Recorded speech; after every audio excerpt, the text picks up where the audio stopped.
Joining us right now, Derek Longmire. Hi. Hello. You are the executive director at the Problem Gambling Network of Ohio. Yes, been there for about 10 years now. Yes.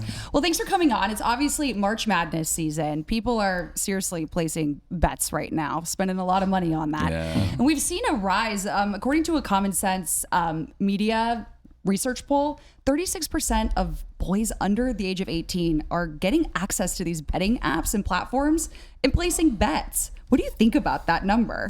I think it's a big number and one that we all really need to be aware of, especially parents of those boys, because many times it's those parents that are setting up those accounts. Okay, yeah. How's that working? Are they just giving them access? So for the sites that we have that are regulated through the Casino Control Commission, we have 18 mobile sports betting sites, FanDuel, DraftKings, BetMGM, etc. They have pretty strong Know Your Customer, KYC components in place, but I put in my information, my social security number, and then hand the phone off to my kid, and then they can place those bets. Wow. And it's been a few months, but I talked to an OSU student who basically in high school, at the age of these boys that we're talking about, fell into that and just kind of became addicted to sports betting. And he said he was just throwing bigger and bigger money at it and couldn't get himself out, to the point it wrecked his relationships personally with his family.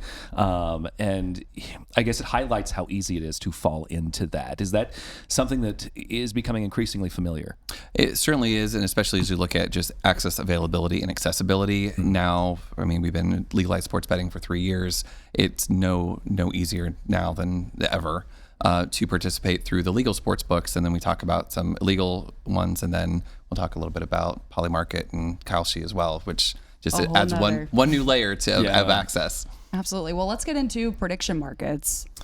What are they, simply? So prediction markets is really betting on the outcome of an event. So that could be a sporting event, could be a best actor at the Oscars. It could be conflict with Iran and whether or not we bomb or when. So we saw some big activity. I think it was Polymarket related to Venezuela, and someone made like $500,000 off of one of the bets That's they placed. crazy. So certainly looking at the expansion there, but also insider trading, and somebody has knowledge to some of these outcomes, like with the Oscars. So just wanting to be really aware of what that impact can look like. Because Polymarket, one of these prediction market platforms, was a sponsor of the Golden Globes this year, which you told me is, kind of a conflict of interest, right? That's really not considered betting anymore when someone probably knows what one of the outcomes are. Absolutely. And that, as we look at the suitability requirements in Ohio, that wouldn't meet those standards. But as we look at Kalshi, Polymarket, looking at federal regulation, and they kind of skirt the rules that we have in the state, at least currently. And I know when we've talked previously, you've talked to me about how these markets are somehow associated with people's 401ks.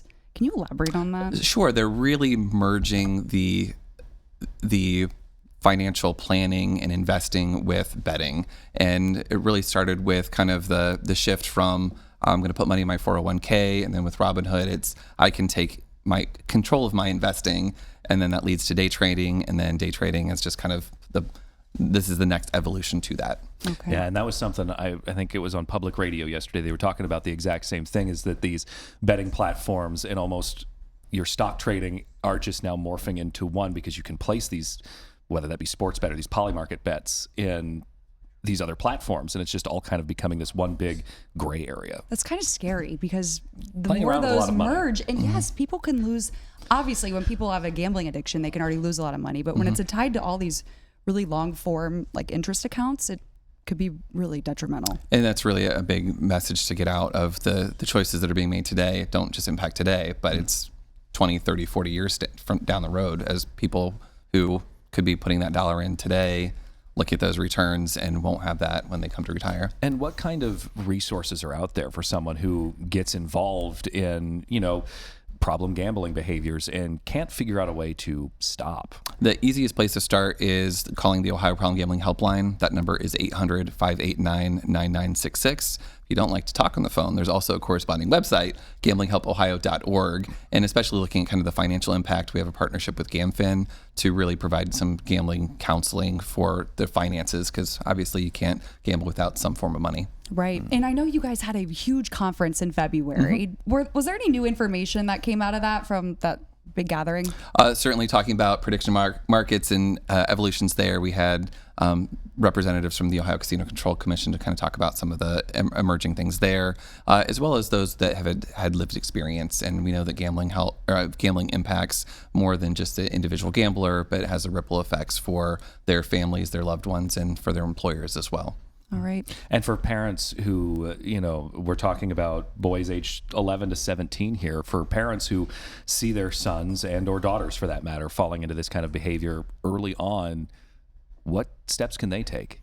Change the Game Ohio is our statewide campaign. Website changethegameohio.org. Tips for the young person, parents, educators, and other loving adults to kind of help better understand the impact of what gambling can look like, especially looking at it from a video game standpoint. And there's many gambling elements there. And as we talked about with prediction markets, age of 18 initiation compared to 21 for legal sports betting in the state. And that's assuming that you're following the rules. So. Right. And you said the federal guidelines are just not really there. But in Ohio, there are. So, and that's where it gets a little bit complicated because the federal guidelines aren't really there. 18 plus, kinda, because it's looked at as a financial market and not as betting. And we've seen some lawsuits, and the Casino Control Commission and Attorney General were successful most recently related to, I believe, Kalshi, in showing that this really is gambling. So more to come there is what that will look like for the state. A big gray area for sure. All right, Derek, thank you for joining us today. We appreciate it. My pleasure. Yeah.